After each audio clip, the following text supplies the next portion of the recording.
लेकिन जो सबसे बड़ी प्रॉब्लम है कि नेपाली लोग अभी एजुकेटेड नहीं है, जिस वजह से उनको ये नहीं पता है कि आने वाले टूरिस्ट को क्या सर्विसेज ऑफर किया जाए जिससे मैक्सिमम कैश अपने कंट्री में लाया जा सकता है। Welcome back to father reaction. आज हम रिएक्शन देने वाले नेपाल के बारे में और नेपाल क्राइसिस के बारे में। जैसे आपको कुछ दिनों पहले हमने बताया था कि नेपाल के अंदर बहुत बड़ी क्राइसिस आ सकती है, कैश क्राइसिस आ सकती है। तो इस टॉपिक के ऊपर हम रिएक्शन देने वाले एक इंडियन यूट्यूबर ने एक टॉपिक बनाया और एक वीडियो बनाई है जिसका नाम है Nepal biggest economic crisis, Nepal out of cash. Nepal के अंदर कैश खत्म हो गया और फॉरेन रिजर्व जो थे वो सारे खत्म हो गए। आज हम इसी वीडियो को रिएक्शन देते हैं और वीडियो देखने के बाद आपके साथ रिएक्शन शेयर करते हैं अपना। क्या नेपाल भी आज श्रीलंका और पाकिस्तान के जैसे एक बड़े इकोनॉमिक डिजास्टर को फेस करने वाला है?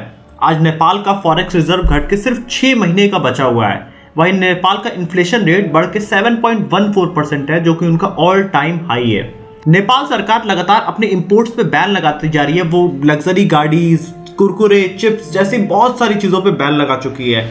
लेकिन काठमांडू पोस्ट का मानना है कि नेपाल धीरे धीरे एक बड़े इकोनॉमिक डिजास्टर की तरफ बढ़ता जा रहा है। वहीं नेपाल की और चाइना की नजदीकियां भी लगातार बढ़ती जा रही है। नेपाल और चाइना के फॉरेन मिनिस्ट्री की मीटिंग के बाद नेपाल में एक बड़ा इन्वेस्टमेंट चाइना आने वाले समय में कर सकता है। तो क्या नेपाल भी अब बड़े इकोनॉमिक डिजास्टर की तरफ पहुंच रहा है? आइए जानते हैं। Now, another neighbor of India could be struggling, Nepal. A recent decision by Kathmandu has captured the attention of the world. Nepal's international debt isn't particularly high, but as ballooning imports and high oil prices deplete its foreign currency reserves.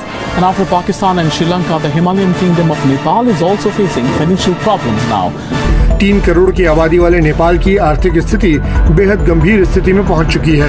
Hello दोस्तों, मेरा नाम है दीपक, आप देख रहे हैं digital lot. तो नेपाल में इकोनॉमिक डिजास्टर की शुरुआत साल 2015 में हुई थी, जब उनके यहाँ का सबसे बड़ा अर्थक्वेक आया था। इसके बाद नेपाल सरकार में इन्फ्लेशन काफी ज्यादा बढ़ गया था और इसके बाद उन्होंने एशियन डेवलपमेंट बैंक और वर्ल्ड बैंक से 4 सालों तक बड़े लोन लिए। लेकिन ये तो डिजास्टर की अभी बस शुरुआत थी। इसके बाद आता है कोविड, और कोविड के बाद अब ये कंट्री कई सारे बड़े सिचुएशन को फेस कर रही है। तो आइए हम उसको पॉइंट वाइज समझने की कोशिश करें। नेपाल राष्ट्र बैंक के अनुसार उनका फॉरेन रिजर्व लगातार पिछले 2021 से घटता ही जा रहा है। उनके पास अब सिर्फ 6 से 8 महीने तक का फॉरेन रिजर्व लेफ्ट है। आज नेपाल के पास टोटल फॉरेक्स रिजर्व सिर्फ $9 बिलियन का बचा है, जो एक साल पहले करीब $12 बिलियन का था, और वो लगातार अभी घटता ही जा रहा है। वहीं अगर हम दूसरी तरफ बात करें तो नेपाल का ट्रेड डिफिसिट भी लगातार फ्लक्चुएट कर रहा है। ट्रेड डिफिसिट होता है कि जब भी कोई कंट्री इंपोर्ट ज्यादा करती है, एक्सपोर्ट कम करती है, तो उस वजह से एक बड़ा ट्रेड डिफिसिट क्रिएट होता है। लास्ट फिजिकल ईयर में नेपाल का ट्रेड डिफिसिट बढ़कर करीब 1720 बिलियन हो गया था। इस राइज के पीछे सबसे बड़ा रीजन है पेट्रोलियम प्राइसेस के रेट काफी ज्यादा बढ़ जाना, और इसके साथ ही कंट्री इंपोर्ट काफी ज्यादा कर रही है, जिससे एक बड़ा ट्रेड डिफिसिट क्रिएट हो गया है। आज नेपाल का अगर हम टोटल ट्रेड डिफिसिट देखें तो नेपाल के एनुअल बजट से भी ज्यादा हो गया है। हालांकि नेपाल अपने एक्सपोर्ट पे काफी ध्यान दे रहा है। लास्ट ईयर उन्होंने ऑल टाइम हाई एक्सपोर्ट किया था 200 बिलियन रुपए का। लेकिन ये एक लैंडलॉक कंट्री है, क्योंकि ये चारों तरफ से दूसरे कंट्री से घिरी हुई है, जिस वजह से इनको ज्यादातर सामान इंडिया या चाइना से इंपोर्ट करना होता है।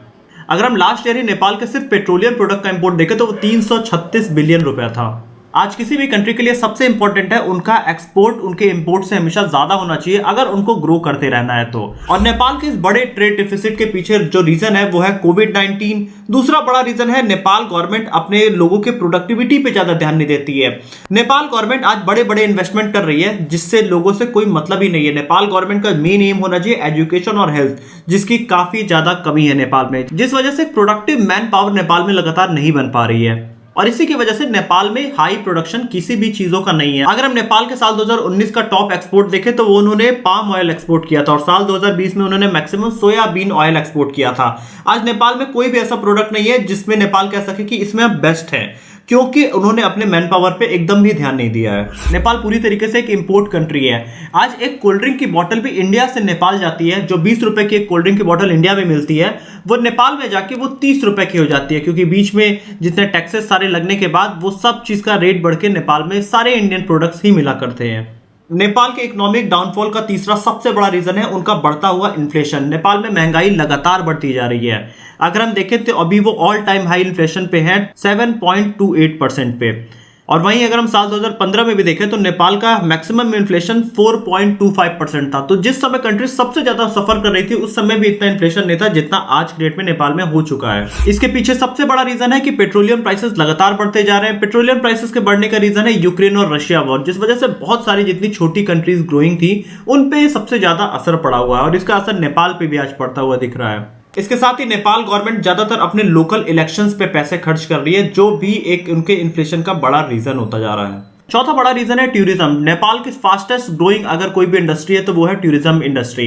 लास्ट ईयर नेपाल का टोटल जीडीपी का 3.6% सिर्फ उनके टूरिज्म से आया था, लेकिन कोविड-19 की मार ये इंडस्ट्री भी आज झेल रही है। कोविड-19 के समय में नेपाल के 80% लोगों की जो टूरिज्म इंडस्ट्री से जुड़े थे उनकी सारी की जॉब्स चली गई, जिस वजह से इकोनॉमी काफी ज्यादा कोलैप्स होने के रास्ते पे आ चुकी है। आज अगर हम एक आम नेपाली की बात करें तो नेपाली काफी ज्यादा ईमानदार होते हैं, इसके साथ ही वो अपने टूरिस्ट को काफी ज्यादा रिस्पेक्ट भी दिया करते हैं। लेकिन जो सबसे बड़ी प्रॉब्लम है कि नेपाली लोग अभी एजुकेटेड नहीं है, जिस वजह से उनको ये नहीं पता है कि आने वाले टूरिस्ट को क्या सर्विसेज ऑफर किया जाए जिससे मैक्सिमम कैश अपने कंट्री में लाया जा सकता है।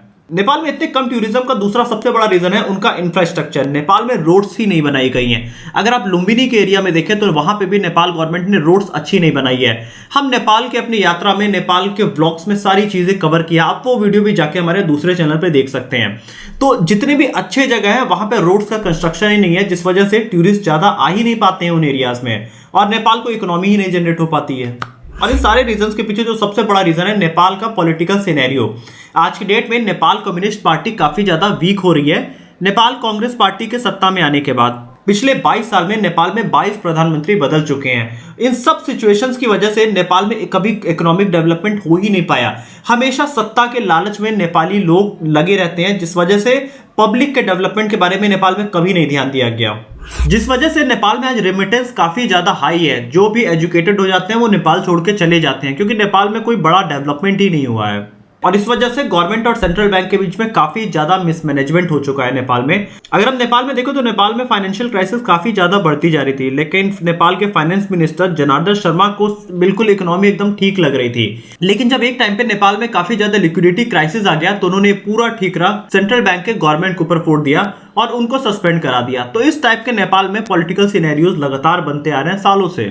इस पॉलिटिकल सिचुएशन की वजह से नेपाल में करप्शन काफी ज्यादा बढ़ गया है। जैसा कि हमने चाइना की वीडियो में भी बात किया था कि चाइना में भी करप्शन काफी ज्यादा है, और सबसे ज्यादा करप्शन होता है रियल एस्टेट प्रॉपर्टीज में, और यही सिचुएशन नेपाल में भी है। नेपाल के काठमांडू में अगर हम एक 2 बेडरूम का 185 स्क्वायर मीटर का एक फ्लैट देखें तो उसकी कीमत आज 8.5 करोड़ इंडियन रुपीज है। ये सब कुछ है नेपाल में अनरेगुलेटेड प्रॉपर्टी लोन की वजह से। अगर हम नेपाल में फरवरी 2022 तक देखें तो टोटल 516 बिलियन का लोन दिया गया था, जिसमें से 16% ट्रांजैक्शन हुए थे रियल एस्टेट के लिए। इवन अगर हम नेपाल में देखें तो एग्रीकल्चर लोन्स को भी रियल एस्टेट लोन्स बना के दे दिया जाता है। इसके साथ ही नेपाल के पॉलिटिशियन, मिनिस्टर, प्राइम मिनिस्टर सब करप्ट हो चुके हैं, क्योंकि इन सब के पास जितनी लैंड ऑल आउट होनी चाहिए उनसे काफी ज्यादा है। इवन वहां के सुप्रीम कोर्ट के चीफ जस्टिस भी। अब इन सारे कंडीशंस के क्रिएट होने के बाद चाइना अब नेपाल से अपनी करीबी बहुत ज्यादा बढ़ाता जा रहा है।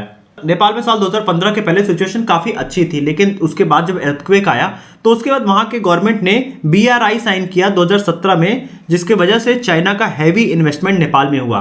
हालांकि जब गवर्नमेंट चेंज हुई तो उनको ये चीजें समझ में आई और उन्होंने चाइना गवर्नमेंट से काफी ज्यादा दूरी बनाई। लेकिन आज की डेट में अगर हम देखें तो नेपाल के फॉरेन मिनिस्टर नारायण खड़गे की अभी मुलाकात हाल ही में वांग यी, जो कि चाइना के फॉरेन मिनिस्टर है, उनसे हुई थी, और उसके बाद चाइना ने बोला है कि वो नेपाल में करीब $15 बिलियन का इन्वेस्टमेंट करने वाले हैं। तो आने वाले टाइम में ये देखना होगा कि नेपाल में क्या इकोनॉमिक सिचुएशन बनता है। तो यहाँ पे अब सबसे बड़ा सवाल उठता है कि क्या नेपाल भी अब श्रीलंका और बांग्लादेश के रास्ते पे जा रहा है। तो आइए हम इन तीनों कंट्रीज का एक बार एनालिसिस करके देखते हैं। अगर हम एक्सटर्नल डेट देखने की कोशिश करें तो बांग्लादेश के ऊपर सबसे ज्यादा एक्सटर्नल डेट है, उसके बाद श्रीलंका और सबसे कम नेपाल के ऊपर। अगर हम फॉरेन रिजर्व की बात करें तो वो भी बांग्लादेश के पास सबसे ज्यादा है, और उसके बाद नेपाल के पास, और सबसे कम श्रीलंका के पास। और अगर हम कंट्रीब्यूशन इन टूरिज्म देखें तो सबसे ज्यादा श्रीलंका में टूरिज्म से पैसा जनरेट होता है, वहीं उसके बाद बांग्लादेश, और नेपाल अभी एक ग्रोइंग इकोनॉमी है टूरिज्म में। सबसे इंपॉर्टेंट चीज डेट टू जीडीपी रेशियो क्या है, तो सबसे ज्यादा श्रीलंका में 104%, नेपाल और बांग्लादेश का अभी डेट टू जीडीपी रेशियो काफी सामान्य है। और वही अगर हम लोन्स स्ट्रक्चर देखें तो श्रीलंका ने काफी सारे कॉमर्शियल लोन्स ले रखे थे, लेकिन नेपाल और बांग्लादेश ने काफी सॉफ्ट लोन्स लिए हैं जिसके इंटरेस्ट रेट काफी ज्यादा लो है, जिस वजह से आने वाले टाइम में आप देखेंगे कि बांग्लादेश और नेपाल अगर कोई बड़ा एक्सटर्नल क्राइसिस नहीं आया तो ये दोनों इकोनॉमीज थोड़े टाइम प्रॉब्लम में रहेंगी, लेकिन ये उससे उभर सकती हैं। और सबसे इंपॉर्टेंट चीज है नेपाल में कि उनका पॉलिटिकल सिनेरियो इस कंट्री का फेट डिसाइड करने वाला है फ्यूचर में। तो अभी जो प्रेजेंट गवर्नमेंट, मैंने वहां पे विजिट करके देखा है, गवर्नमेंट थोड़ी कोशिश कर रही है, उन्होंने कई इंपोर्ट्स पे लगाम भी लगाया है, कई सारी प्रोडक्शन भी उन्होंने स्टार्ट करने की कोशिश किया और इंडिया के साथ वो अपना टूरिज्म रिलेशन काफी अच्छा करने की कोशिश कर रहे हैं। जैसे कि अगर हम देखें नेपाल में लुम्बिनी है, तो इन्होंने लुम्बिनी को इंडिया से कनेक्ट करने की कोशिश की है। जैसे कि उन्होंने बनारस के सारनाथ से कनेक्ट करने की कोशिश की है, उन्होंने बोध गया से कनेक्ट करने की कोशिश की है। इस तरीके से कोई एक टूरिस्ट अगर इंडिया में ट्रेवल करता है तो वो जाके लुम्बिनी में भी ट्रेवल करे जहां पे बुद्ध का जन्म स्थान था।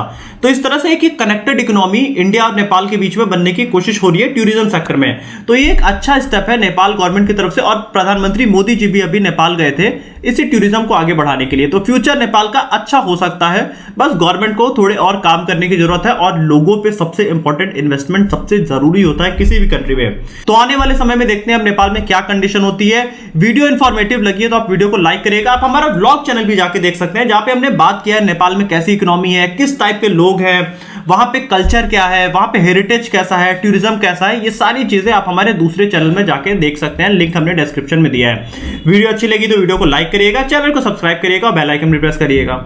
सो उम्मीद है कि आप लोगों ने वीडियो देखी, उम्मीद है कि पसंद आई होगी। यहाँ पे एक बात यहाँ पे ये करूँ कि यार नेपाल के पास 9 बिलियन यूएस डॉलर की फॉरेन रिजर्व्स है, बट जबकि पाकिस्तान को देखा जाए पाकिस्तान काफी गुना नेपाल से बड़ा कंट्री है और पाकिस्तान के पास 7.9 बिलियन यूएस डॉलर की फॉरेन रिजर्व्स है। 6 महीने से भी बहुत कम रह गया है। तो यहाँ पे ये बात है कि यार नेपाल तो अभी इतने हैवी क्राइसिस में नहीं है, बट इससे ज्यादा क्राइसिस में पाकिस्तान जा रहा है, क्योंकि जब पाकिस्तान में इमरान खान की हुकूमत गई थी तो इमरान खान की हुकूमत में तकरीबन 22 बिलियन डॉलर पड़े हुए थे और जो अभी 22 बिलियन से कम होकर 7.9 बिलियन डॉलर तक पहुंचे। तो ये बड़ा इकोनॉमिक क्राइसिस पाकिस्तान के अंदर है और सेम नेपाल के अंदर भी है। नेपाल जो एक टाइम पे बहुत ऊंचाई की तरफ जा रहा था, उनका सबसे मेन प्रॉब्लम क्या था कि 2015 के अंदर जब अर्थक्वेक आया तो उनकी कंट्री नीचे डाउनफॉल की तरफ जा रही। फिर उन्होंने कोशिश की कि ऊपर कंट्री जाए, बट वो इतनी तरीके से नहीं गई कि आगे जा पाए और ऊपर जब थोड़ी बहुत ऊपर गई तो वो और जाने नहीं दे रहा कोरोना ने, वो ऊपर से वो फिर नीचे आई और वो अब नीचे ही मुसलसल जाती जा रही है 2 साल से। तो इकोनॉमी इनकी काफी नीचे की तरफ जा रही है, पेट्रोल प्राइसेस जा रहे हैं और महंगाई हो रही है। तो इन सब चीजों को मिला के अगर देखा जाए तो नेपाल के अंदर इस टाइम पे महंगाई बहुत ज्यादा है, जिसकी वजह से हर इंसान को चीजों की